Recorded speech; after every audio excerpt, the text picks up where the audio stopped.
Καλώς ήρθατε στο mytablet.gr. Όπως βλέπετε έχουμε στα χέρια μας το νέο Samsung Note 2 με οθόνη 5,5 ιντσών, ανάλυση 720x1080 pixel. Στην δεξιά πλευρά έχουμε το κουμπί ενεργοποίηση και απενεργοποίηση της οθόνης. Στην πάνω πλευρά την είσοδο για 3,5 jack ακουστικά.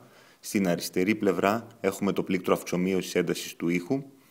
Και στην κάτω πλευρά έχουμε την είσοδο για το βίσμα φόρτισης δεδομένων και την είσοδο για το πενάκι της Samsung. Όπως βλέπετε, η οθόνη είναι πάρα πολύ καλή. Στο πίσω μέρος έχουμε την κάμερα των 8 MP, και το LED flash. Ενημερωτικά να πούμε ότι έχει μνήμη 16 GB, φοράει σύστημα Android.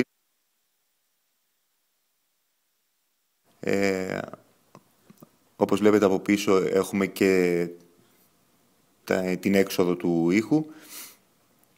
Πρέπει να πούμε ότι γενικά το πενάκι κάνει πάρα πολύ καλή δουλειά, τόσο όσον αφορά τη διαδικασία χειρισμού της συσκευής, όσο και πάρα πολύ εύκολη επεξεργασία διάφορων εικόνων για αποστολή. Γενικά πρόκειται για μια πάρα πολύ καλή συσκευή της Samsung, η οποία από ό,τι φαίνονται και τα πρώτα δείγματα έχει κάνει και πάρα πολύ καλές πωλήσεις. Για το mytablet.gr σας ευχαριστούμε.